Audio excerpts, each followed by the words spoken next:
Hi everyone, it was an extra long video last time after an absence. I will try to keep things a bit more brief this week, but I do have a couple of main things I wanted to discuss and a couple of things that popped through the door. First of all, you may have seen quite a few people were excited by this Letterboxd video store concept that was coming. I myself was excited by that idea because I could use the video store tag and make a list. And what I did was I curated films that basically felt like video store staples. I'd either seen them when rented from a video store, or they'd always been there but just out of reach, or they just had that popularity at the time when it was all down to the cultural appeal across the spectrum, plus the video store opportunities when they went to rentals. So that's fun.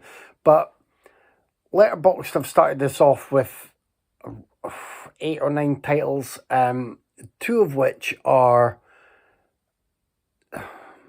$15.99 for a rental.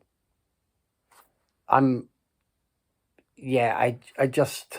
sorry, but I'm not paying $15.99 for a rental unless it is the kind of movie where a group of us would get together and watch it, like a latest cinema release. Now, that may sound populist and really mainstream.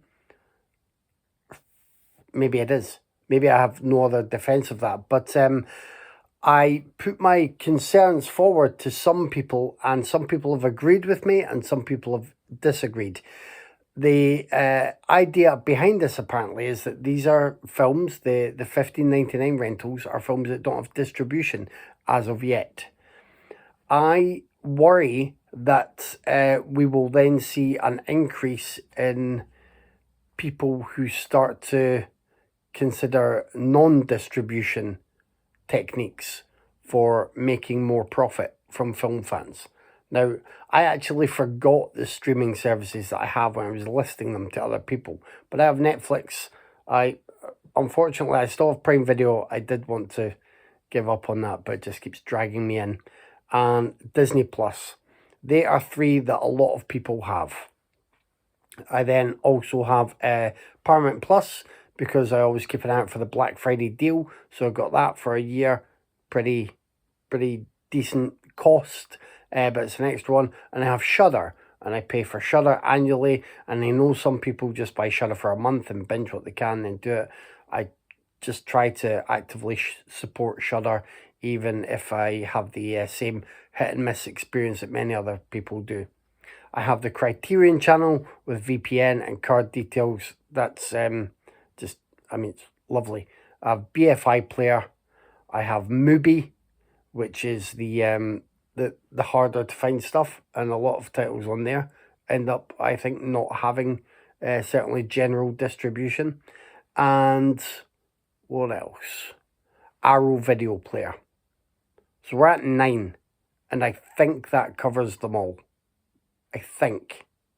So, if I am against this Letterboxd video store idea, and I have my concerns about it, then you can support it and have a different opinion, and that's fine. It's interesting to see how people are viewing this, but I don't want to say this and explain my my view on, if it was a mainstream general release that 4 or 5 people could gather around and watch.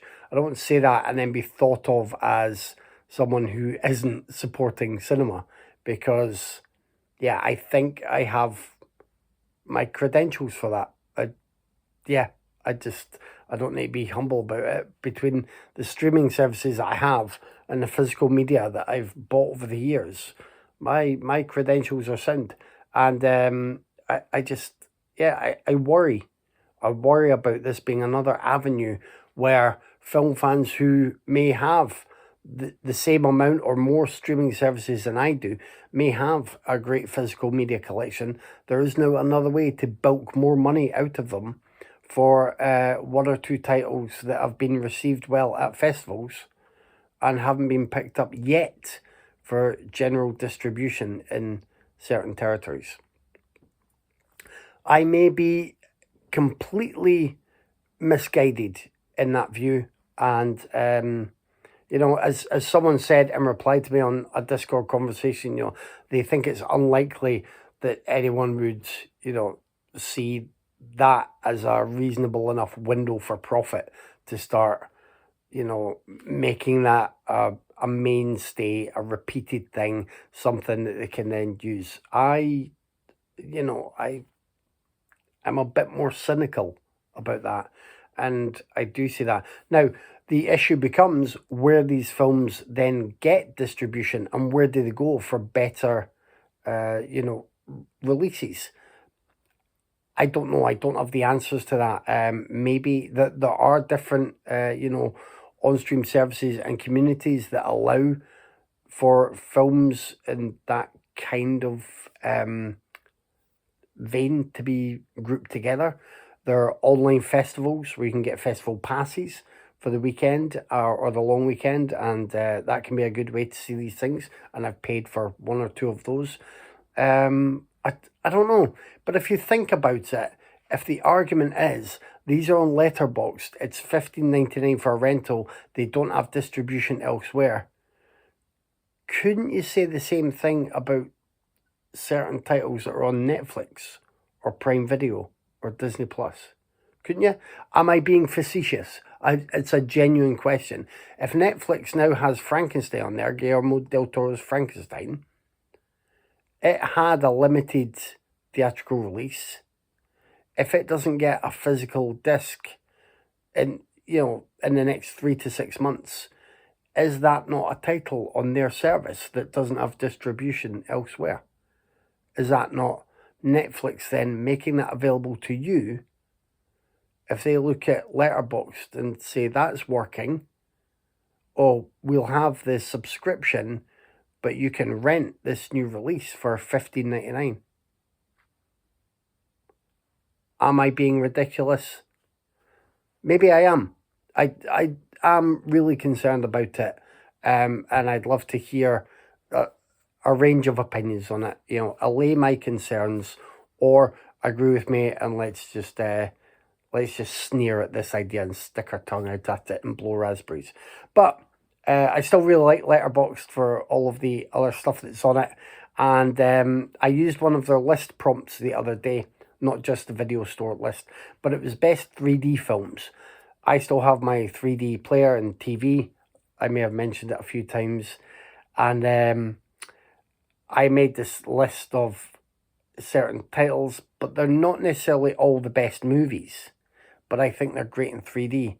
And then I realised I was missing a couple that I've mentioned. So I haven't yet received it yet, but I did order The Walk, the Robert Zemeckis film, based on the walk between, I think, was it between the Twin Towers? Anyway, the film version has Joseph Gordon-Levitt in there and other people. And I look forward to watching that in 3D and becoming dizzy. And then I'd been meaning to get this for a while. I picked up Everest 3D. And I remember that being a pretty impressive experience. Not the best film, I would say. But a really good 3D film. Now, obviously, I mentioned the Avatars because they are great in 3D in the cinema. I mentioned Friday the 13th Part 3D. I don't think I put Piranha 3D in there. Did I? I should have, for the underwater dance sequence. Piranha 3D. Sorry. And there were a few other ones. I put Spy Kids 3D. I may have just limited it to 10. But yeah, if you are interested at all, check out Letterboxd, see me there, see some of my lists and enjoy. That list I think was called Coming At Ya. Now, post-wise, apart from Everest 3D, I received this one from Indicator, Columbia Noir number 7, made in Britain. It is the usual gorgeousness. I'm not going to take all this out. But there are a lot of titles that are new to me. A Prize of Gold, Spin a Dark Web, The Long Haul, The Last Man to Hang, and Wicked as They Come. And then there is one that is not new to me. Fortune is a Woman. Now, let's have a little look-see. Where's that? For her lips, an invitation to love or murder. There we go. I actually watched that title for Noirvember because I knew it was due to arrive as part of the set, and I wanted to, I actually like to see the films that I own. Anyway, Fortune is a Woman is a noir that has an insurance investigator meeting someone with a claim. He realizes that they're married to an old flame of his. They get along. There has been talk of art and arson, and eventually art ends up elsewhere that he recognizes from their house, and an apparent arson act is committed, and things go from there. It sounds very typical, probably very familiar to you if you've seen any noir with an insurance investigator meeting up with a woman he loves or once loved.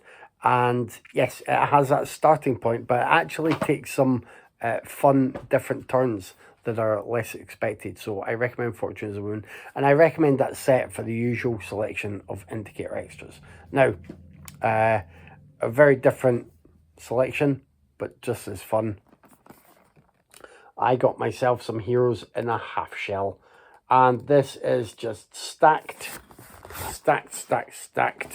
with goodies. Let me put this so you can pause the video, hopefully, if you want to look through some of those. I think you can see those. I've seen all of these, and, well, I mean, there were diminishing returns when I watched them, but I did watch them when I wasn't necessarily the target demographic. I watched them as an older film fan, and I would definitely be willing to watch them again. So I'm looking forward to. There we go. Oh, that's cool. Oh. Some really nice artwork here. I love the booklet, the pizza menu, and who have we got in here? Turtle Recall by John Walsh is one essay. A Faithful Comic Book Adaptation by John Turani. Sensei/Censor by Simon Ward. Yeah, there's some good, decent little reading here, and I love. I think I love these. I think the covers are great. I may end up just keeping those as opposed to the original covers, but yeah, I think that's the original covers there. Let's have a look, see. Yeah, I really like the comic book style art better than the posters. So, Cowabunga, dude. Oh, I'm glad I opened that one. We got stickers. I may have to find some extra room for the stickers, and then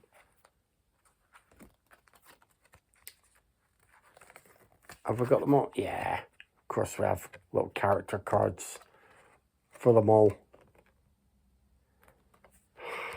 Wow. I look forward to that taking me back to my youth. I was a big fan of the cartoon back in the day. I was a big fan of the computer game that I completed on my Spectrum 48K, and yeah, I'm enough of a fan of certainly the first film to enjoy owning them. And as I say, at one point I'll probably rewatch all three and have fun with those. I can't recall if we covered them on the podcast. I think we've certainly done at least one of them, but if not, others may appear sometime soon. So that's it. I've gone on a little bit longer than intended. Apologies, but I hope you liked having a look at those. Really interested, as I said, on your opinions on this Letterboxd scenario that has occurred. And yeah, we shall see if I have anything worthwhile next week. It is a strange time for post. The mail services are usually busier with gifts and other stuff going around. So I don't know if I'll have any orders due. Maybe not. You may have peace for a few weeks. I'll try and say happy holidays though. Okay, bye.